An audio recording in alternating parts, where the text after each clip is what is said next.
Allah Subhanahu wa Ta'ala. Keberadaannya pun wajib untuk diimani. Salah satu kisah yang cukup menarik dan layak pada masa Nabi Soleh alaihissalam adalah adanya unta betina lahir dari batu. Ulang, unta betina lahir dari batu. Tuh. Terus. Bahkan diceritakan pada masa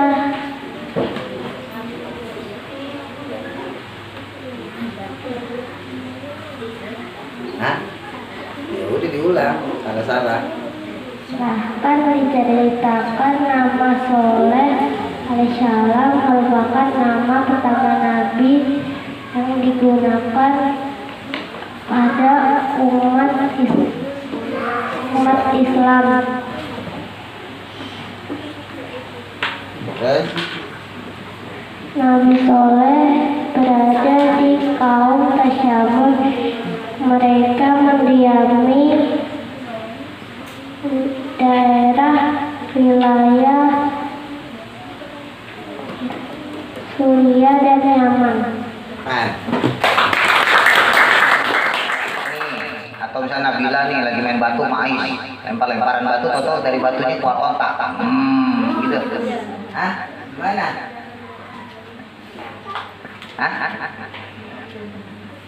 Kan Mita yang cerita. Jadi ontanya Nabi Soleh itu keluar dari batu itu, batunya itu gunung, ya, dari gunung, karena umatnya Nabi Soleh awalnya nggak percaya kalau dia nabi. Nah, maka sebagai bentuk mukjizat, kalau kata umatnya Nabi Soleh, buktikan kalau kamu seorang rasul. Maka dibuktikan, apa yang kamu mau? Maka dibilang sama pengikutnya Nabi Soleh, kalau emang kamu nabi, coba kamu bikin apa yang kamu keluarkan onta dari gunung ini, karena waktu itu lagi lagi di gunung. Nah, maka kemudian dengan izin Allah keluarlah onta yang Allah ciptakan dari gunung.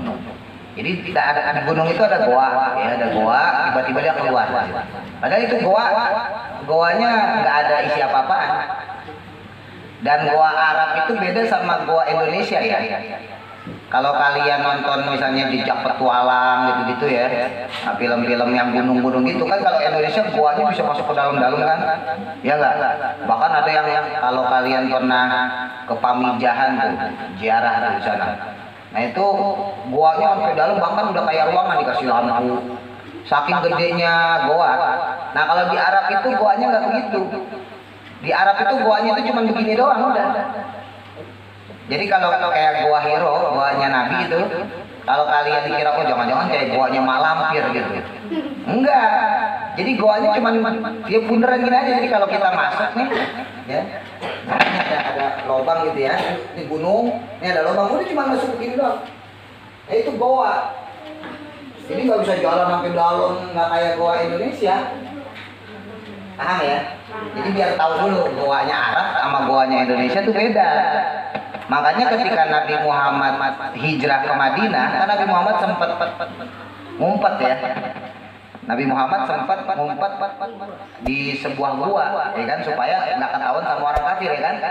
Nah itu kan Rasulullah itu bersama Sayyidina Abu Bakar, berdua sama Abu Bakar, karena dikejar-kejar, kata Sayyidina Abu Bakar, ya Rasul, kita dikejar sama orang kafir nih, kita ngumpet aja dulu. Nah ngumpetlah Rasulullah di gua, di sebuah gua, ya, yang mengatakan itu gua Sur.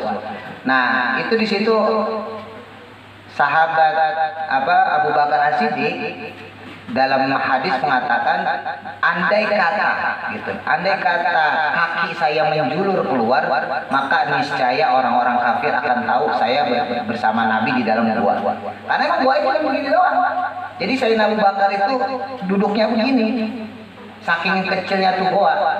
Jadi duduknya begini, Nabi itu senderan, karena saking sempitnya gua. Jadi goanya itu nggak seperti yang kalian kira goa Indonesia ya, yang masuk ke dalam terus ada airnya di dalam kan gitu. Kalau goanya Indonesia, nah kalau goanya Arab nggak kayak gitu. Paling cuma semeter 2 meter doang. Makanya ketika Rasulullah hijrah ke Madinah itu kan ketika ngumpet di apa namanya di goa itu kan kemudian dibantu sama Allah, ditolong sama Allah ya, di depan goanya dibikin apa sarang laba-laba sama burung yang lagi nelor ya. Jadi ada dua, satu laba-laba, yang kedua burung lagi nelor. Makanya kata orang kafir nggak mungkin nih Nabi Muhammad kesini nih, soalnya ada laba-labanya, ada sarang laba-laba. Kalau Nabi masuk ke sini pasti dia hancur sarang laba-labanya itu. Jadi di mulut goanya itu ada sarang laba-laba. Nah terus di depannya itu, di bawahnya ada burung lagi ngerem. Tahu ngerem nggak? Mengerami telur, habis nelor dia ngerem tuh. Nah makanya kata orang kafir nih nggak mungkin Nabi Muhammad kesini nih, pasti dia pergi. Padahal Nabi Muhammad ada di situ. Nah, saking andai kata itu orang kafir nggak nunduk. Kalau orang kafir nunduk itu kelihatan Nabi Muhammad sama apa Abu Bakar Siddiq. Karena orang kafir cuma berdiri dong di atas kuda begini. Kalau di atas kan nggak kelihatan. Sementara goanya cuma kecil, dia kelihatan cuma ada jaring laba-laba doang. Wah ada laba-laba, ngomong di sini jalan lagi. Kalau andai kata dia turun dari kudanya, andai itu kata orang kafir itu turun dari kudanya kemudian dia ngelong, kelihatan. Karena Sayyidina Abu Bakar sendiri bilang begitu. Andai kata kaki saya menjulur saja ke depan, ya kakinya ke depan begitu, nggak ditekuk begini, maka orang-orang kafir pasti tahu kalau saya dan Nabi Muhammad sedang berada di gua itu. Dan itu dibuktikan ketika Sayyidina Abu Bakar digigit kalajengking. Ya kan? Sayyidina Abu Bakar kan digigit kalajengking waktu ngejagain Rasulullah. Sampai selesai kemudian Rasul nanya, kenapa kamu Abu Bakar? Kamu kok nangis? Iya, kaki saya digigit kalajengking. Digigit kalajengking. Kenapa itu? Ya tadi malam ketika engkau tidur, kan Rasul kan dempet-dempetan tuh. Nah Rasul tuh menyender ke Sayyidina Abu Bakar. Nah karena kakinya menopang badan Rasulullah, ya takut Rasulullah bangun, makanya Sayyidina Abu Bakar nggak mau narik kakinya. Padahal ada kalajengking depan dia. Maka didiemin aja. Dalam sebuah riwayat lain dikatakan itu ular. Bukan kalajengking, ada dua ya, ada yang mengatakan itu kalajengking, ada yang mengatakan ular.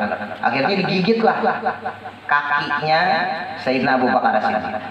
Tapi Sayyidina Abu Bakar As-Siddiq nggak mau teriak, aduh sakit itu enggak. Ya, didiemin aja. Kenapa diam? Karena Rasul sedang tidur di kakinya. Takutnya kalau begini, nggak kaget Rasulullah bangun. Nah, jadi Sayyidina Abu Bakar tidak mau sampai Rasulullah bangun. Ini adab ya. Nah, maka kemudian ketika paginya ditanya, kenapa kamu menangis? Kaki saya kesakitan digigit ular, digigit kalajengking. Maka kemudian biiznillah mukjizatnya Nabi, dipegang kakinya Sayyidina Abu Bakar, ya, dipegang kakinya terus diludahi, sembuh. Nah itu mukjizatnya Nabi Muhammad SAW. Itu nggak bisa ditiru sama Mas Dani ya. Nah, awas ini kalau lagi korengan ya pakai obat, jangan malah tambah gosong. Nah itu jadi goanya seperti itu. Nah Nabi Soleh itu seperti itu. Jadi ketika kalau kita bayangan kita itu goanya goa Indonesia, ya wajar aja, bisa aja di dalam goanya diumpetin onta duluan, ya kan? Nah ini memang nggak ada apa-apa. Kalau di Arab itu ya batu aja. Makanya onta itu keluar dari goa yang isinya bebatuan. Warahmatullahi wabarakatuh. Nabi Daud alaihissalam adalah keturunan Nabi Ibrahim yang ke-12. Nabi Daud alaihissalam adalah berasal dari suku Sim atau kabilah. Ada berita tentang Nabi Daud alaihissalam, yaitu Nabi Daud alaihissalam membunuh panglima tentara kafir yang bernama Jalut. Nabi Daud alaihissalam adalah seorang bala tentara yang mampu memenangkan perang Talut dan Jalut. Allah Subhanahu wa Ta'ala mengutus Nabi Daud alaihissalam untuk menjadi seorang rasul dengan kitab suci Zabur untuk disampaikan kepada kaum Bani Israel. Allah Subhanahu wa Ta'ala memberikan mukjizat kepada Nabi Daud alaihissalam, yaitu mampu melunakkan besi dan tanpa memerlukan peralatan apapun.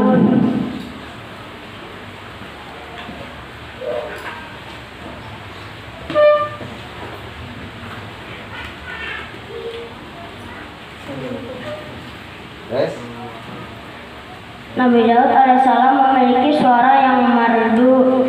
Saat Nabi Daud alaihissalam melantunkan kitab Zabur, burung-burung turut berhenti di udara untuk menyimak bacaan Nabi Daud alaihissalam. Begitupun dengan gunung-gunung yang ikut bertasbih bersama Nabi Daud alaihissalam. Puasa yang disukai Allah SWT adalah puasa Nabi Daud alaihissalam, yaitu seperti hari puasa, besok tidak puasa, besoknya lagi puasa, besoknya lagi tidak puasa, dan begitu seterusnya. Nabi Daud alaihissalam meninggal pada usia ke-100 tahun dan dimakamkan di Baitul Maqdis, dan kerajaannya dilanjutkan oleh Nabi Allah yang wajib kita imani, yaitu Nabi Sulaiman. Wassalamualaikum warahmatullahi wabarakatuh. Untuk Nabi Daud ini, karena dia anaknya Nabi Sulaiman, diberikanlah warisan berupa oleh kepada Nabi Sulaiman berupa tanah yang besar. Wilayah yang besar yaitu wilayah Palestina. Ya, kalau dulu namanya Syam. Ya, masih ingat ya, namanya Syam atau Syria. Kalau sekarang Suriah, Palestina, Lebanon dan sekitarnya. Nah, itu diberikan tanah, udah kamu di sini dakwah. Nah, itu karena dari Nabi Daud. Nah, Nabi Daud itu punya amalan luar biasa. Nabi Daud itu termasuk nabi yang paling rajin zikir ya, rajin zikir dan suaranya bagus. Makanya tadi disebutin sama Ziko, ada puasa Nabi Daud. Sehari puasa, sehari enggak, sehari puasa, sehari enggak gitu ya. Makanya dulu ada salah satu sahabat Nabi nanya kepada Rasul, "Ya Rasul, saya pengen banget ibadah puasa." Puasa sunnah maksudnya ya, bukan puasa wajib. Kalau puasa wajib kan udah jelas. Ya, yang wajib kalau puasa kita di bulan Ramadan. Nah, saya pengen puasa sunnah ya Rasul. Maka dijawab oleh Nabi Muhammad, ya udah puasa Senin Kamis. Lalu kemudian sebulan kemudian datang lagi tuh orang. Sahabat itu nanya lagi, "Ya Rasul, saya udah jalanin Senin Kamis. Coba tambahin lagi dong, apa yang lebih fadilah yang bagus daripada puasa sunnah." Maka kemudian Rasul menambahi Ayyamul Bid, yaitu pertengahan bulan ya. Tanggal 12, 13, 14 atau 13, 14, 15 pertengahan bulan Hijriah. Tambahin lagi Rasul, dikasih Asyura. Tambahin lagi Rasul, terus ditambahin puasa sunnah. Sampai hampir semua puasa sunnah disebutin sama Rasulullah. Masih kurang, saking pengennya nih orang puasa sunnah. Maka dibilang oleh Rasulullah, yaitu puasanya Nabi Daud. Yaitu sekarang puasa, besok enggak, besoknya puasa, besoknya enggak lagi, dan seterusnya. Itu orang masih ngotot, ya Rasul tambahin lagi. Kata Rasulullah, enggak ada puasa lagi yang melebihi puasa sunnahnya Nabi Daud. Jadi nggak boleh kalau ada orang puasa tiap hari. Karena puasa yang maksimal paling tinggi itu adalah puasanya Nabi Daud. Sekarang puasa, besok enggak. Besoknya lagi puasa, besoknya lagi enggak. Nah, puasa dulu alhamdulillah tuh udah ngejalanin waktu pas lagi di pesantren. Ya, di pesantren puasa dijalanin puasa Daud. Kurang lebih 6 tahun lah. Ya. Jadi sekarang puasa, besok enggak, sekarang puasa, enggak, sekarang puasa, enggak. Nah, di antara fadilahnya itu keutamaannya apa? Keutamaannya itu insya Allah pertama untuk melembutkan hati. Ya, jadi supaya hati kita nggak keras, gampang dinasehatin sama orang. Kan kadang-kadang ada orang yang dinasehatin ngelawan kan? Ya kan? Kayak Muti misalnya gitu. Muti ngelawan. Gitu. Nah, itu hatinya keras. Nah, untuk melembutkan itu banyakin puasa. Nah, terus yang paling ini juga, yang paling diantara itu ya, diantara fadilahnya, utamanya adalah yang tadi Ziko bilang, membuat suara menjadi bagus. Jadi kalau kalian mau jadi bagus suaranya, nah, puasa Daud, sehari puasa, sehari enggak, sehari puasa, sehari enggak, sehari puasa gitu. Ntar suaranya bisa bagus. Ya bagus dalam apa aja, mau nyanyi kayak, mau baca Quran kayak, ya kan? mau ajan kayak adik nih kan suka ajan kan, wah kata puasa Daud, puasa nggak apa-apa, ntar kalau udah selesai, jangan sekarang, kalau sekarang masih Ramadan ya. Puasa Daud kan bisa bagus, bisa tinggi, bisa kenceng.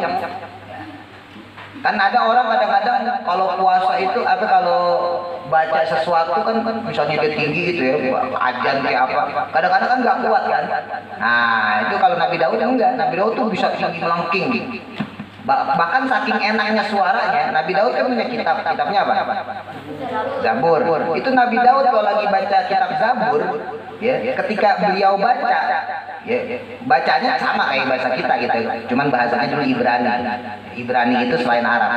Nah, maka kemudian kalau Nabi Daud baca, ini ada apa? Daun jatuh dari pohon. Jatuh dari pohon itu jatuhnya pelan-pelan. Saking enaknya ngedengerin suara Nabi Daud. Itu kalau ada burung di sekitar rumah Nabi Daud lagi baca Zabur, Bismillahirrahmanirrahim, itu burung-burung yang ada di sekitar rumah Nabi Daud semuanya berhenti. Kagak ada yang bersiul, nggak ada yang terbang, berhenti semua. Saking enaknya suaranya Nabi Daud. Jadi enaknya suara itu juga bisa mempengaruhi lingkungan sekitar. Jadi kalau kalian merasa suaranya nggak enak, ya jangan teriak-teriak, jangan nyanyi, ya. Suaranya nggak enak, yang nyanyi lagi, ya kan? Udah gitu nyanyi Korea lagi. Lu nggak tahu artinya. Kalau suaranya bagus sih mendingan, ya kan? Itu apa kayak salah satu mukjizatnya Nabi Daud. Nah, jadi kalau kalian memang pengen suaranya bagus barangkali gitu, ada yang mau jadi artis misalnya gitu. KDR mau jadi artis gitu. Tapi jangan lah ya. Terjadi artis terkenal banyak yang minta tanda tangan nggak bisa jalan-jalan. Kemana-mana diikutin orang. Jadi yang biasa aja, jadi dokter, jadi insinyur, jadi pilot gitu. Jadi pramugari, ya, tahu ini ya. Nah, jadi di antara kemujizatan Nabi Daud lagi, ya. Nabi Daud itu kan dulu hitungannya belum jauh dari Nabi Adam ya. Nabi Adam, Idris, Nuh, Hud, Soleh, Ibrahim, ya kan? Daud dan seterusnya, Sulaiman dan seterusnya. Jadi belum terlalu jauh, makanya Nabi Daud itu apa-apa itu dilakukan dengan sendiri. Sebab itu Allah memberikan berbagai fasilitas ya yang orang manusia lain itu nggak bisa. Misal contohnya pertama kali gunting, pertama kali pisau benda-benda besi itu adanya itu di zaman Nabi Daud. Jadi adanya pisau, adanya gunting itu ada baru mulai pas zaman Nabi Daud. Tapi jangan kalian kira pisaunya kayak pisau kalian sekarang, guntingnya kayak gunting yang sekarang, enggak. Guntingnya mungkin kayak zaman gede gitu kali, kayak gunting rumput, tau nggak gunting rumput? Nah, jadi jangan kita kira kalau fasilitas yang ada saat itu sama seperti sekarang, enggak. Nah Nabi Daud itu kalau mau ngeruk tanah, ya mau ngeruk tanah itu nggak perlu manggil mobil beko, tau nggak mobil beko? Traktor gede itu, nah, belum ada lagian. Makanya Nabi Daud itu cukup pakai tangan. Jadi tangannya Nabi Daud, mukjizatnya Nabi Daud itu kalau ada tanah nih, dikeruk pakai tangannya. Surat itu keangkat semua. Jadi yang keangkat bukan segegem gini. Kita kan kalau ngambil tanah segegem nih. Ini kalau ada rumah di situ gitu ya, ada pohon di situ, diangkat nih. Set, ini pohonnya diangkat. Set, itu ketarik semua akarnya. Itu mukjizatnya Nabi Daud. Itu kan ada pohon ya, ada pohon. Ini enggak pohonnya nggak diambil, yang diambil tanahnya. Diambil tanahnya. Ini ketarik pohonnya, dibuang. Saking kuatnya Nabi Daud. Jadi kalau mau bikin pondasi rumah misalnya gitu ya, udah tinggal ngambil. Itu yang angkat itu nggak cuma segenggam, tapi bisa satu lapangan. Iya.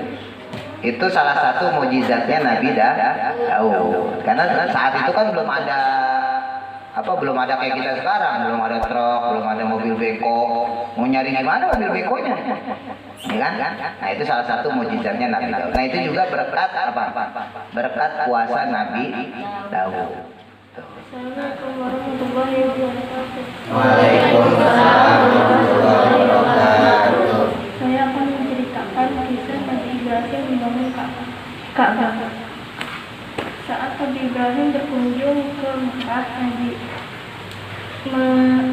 Ibrahim mendapati putranya yang sedang duduk di dekat sumber mata air Zam-Zam. Setelah melihat ayahnya yang datang, Nabi Ismail mendapati berdiri dan menyambutnya dengan hangat.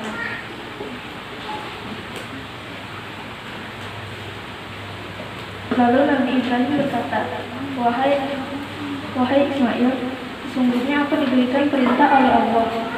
Lalu Nabi Ismail pun menjawab, jika demikian, laksanakanlah apa yang diperintahkan oleh Allah kepadamu, wahai ayahku. Lalu Nabi Ibrahim kembali berkata, apakah engkau akan membantuku? Nabi Ismail pun menaati ayahnya.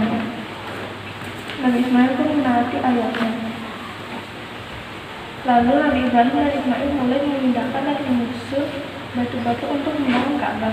Nabi Ibrahim membangun Ka'bah dengan bantuan putranya yang bernama Ismail. Lalu malaikat Jibril datang dengan membawa sebuah batu berwarna hitam dari surga yang disebut dengan Hajar Aswad, yang diberikan kepada Nabi Ibrahim untuk diletakkan di salah satu sudut Ka'bah.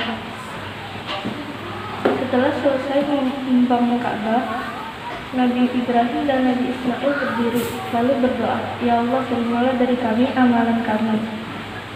Sesungguhnya Allah yang Maha mendengar lagi Maha mengetahui. Ya Allah, jadikanlah kami orang yang patuh kepada Engkau,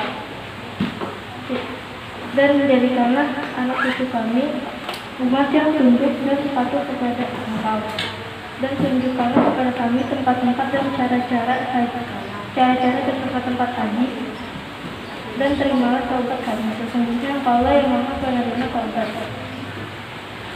Lalu Nabi Ibrahim dan Nabi Ismail juga berdoa kepada Allah untuk kesejahteraan anak cucu mereka. Dan selain itu, Nabi Ibrahim dan Nabi Ismail berdoa agar diberikan keturunan agar diutus seorang rasul dari kalangan mereka. Ya Allah, utuslah seorang rasul dari kalangan kami agar mereka bisa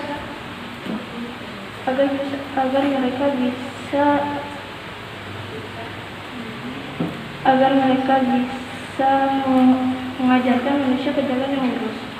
Lalu Allah mengabulkan doa Nabi Ismail dan ayahnya. Diutus seorang nabi yang bernama Nabi Muhammad dari keturunan Ismail, yang mengajarkan manusia budi pekerti yang luhur dan mulia, sesuai dengan doa Nabi Ibrahim dan anaknya. Lalu pada saat Nabi Muhammad berusia 30 tahun dan belum diangkat menjadi Rasul, sempat terjadi bencana banjir yang melanda kota Makkah sehingga Ka'bah harus diperbaiki. Sempat terjadi perselisihan di antara kepala suku atau kabilah saat meletakkan batu Hajar Aswad. Namun setelah diletakkan oleh Nabi Muhammad, tidak ada perselisihan dan tidak ada pihak yang dirugikan sama sekali. Wassalamualaikum warahmatullahi wabarakatuh.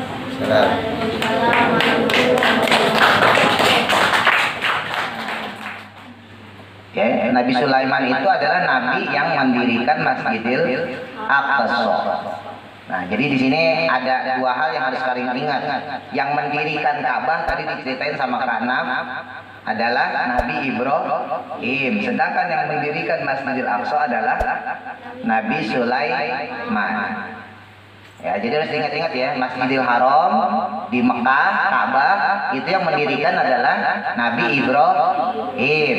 Sedangkan Masjidil Aqsa di Palestina, ya di Syam, itu yang mendirikan adalah Nabi Sulaiman. Nah, pertanyaan Pak Ustaz, mana yang lebih dulu, Masjidil Haram atau Masjidil Aqsa? Ayo,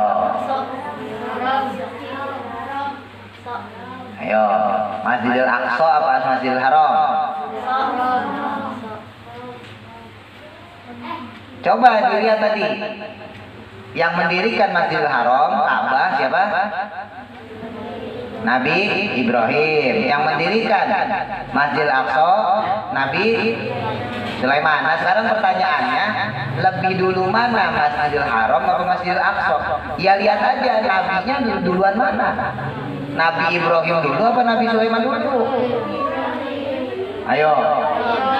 Nabi Ibrahim, Nabi Sulaiman ke bawahnya kan? Ya enggak? Habis Adam, Idris, Nuh, Hud, Soleh, Ibrahim turun baru terus. Nabi Ibrahim punya 2 anak, ingat tuh. Ada yang pertama Ismail, yang kedua Ishak. Ingat-ingat tuh. Nabi Ismail adanya di Mekah, sedangkan Ishak adanya di Palestina, di Syam. Ya kan? Ini sama-sama melahirkan keturunan nih. Nabi Ismail turun-turun Nabi Muhammad. Ya kan? Nabi Ishak turun-turun Nabi Isa. Ingat ya. Nah, berarti Nabi Sulaiman ini jalur dari Nabi Ishak sampai ke Nabi Isa. Nah, pertanyaan Pak Ustaz, ini kan berarti Nabi Sulaiman ini keturunan Nabi Ishak. Maka lebih dulu mana? Nabi Sulaiman apa Nabi Ibrahim? Ibrahim. Nah, sekarang pertanyaannya, kalau Nabi Ibrahim yang lebih dulu, maka lebih dulu mana? Ka'bah apa Masjid Aqsa? Paham ya? Nah, jadi biar kalian tahu sejarah juga. Gitu. Jangan tahu Masjidil Haram, tahu Masjidil Aqsa, tahu di mana Palestina, itu di mana apa. Tapi nggak tahu apa asal usulnya. Jadi biar tahu. Ini yang bedain mana anak pengajian sama anak nggak pengajian. Kalau anak nggak ngaji nggak tahu dia. Boro-boro tahu Masjidil Haram, nggak tahu dia. Dia taunya Masjid Baitul Nur, taunya Masjid Asyidik, Masjidil Haram nggak tahu. Nah, makanya beruntung buat kalian yang ngaji ya. Bahwa Nabi Muhammad itu adalah keturunan Nabi Ibrahim alaihissalam dari jalur siapa? Ismail apa Ishak? Ismail ya. Kalau dari Ishak siapa? Nabi Isa. Nah, Nabi Muhammad SAW itu lahir dari jalurnya Nabi Ismail. Nah, maka sekarang pertanyaan Pak Ustaz lagi nih berkaitan dengan Ka'bah. Berarti Ka'bah itu dibangun pas sudah ada Nabi Ismail apa belum?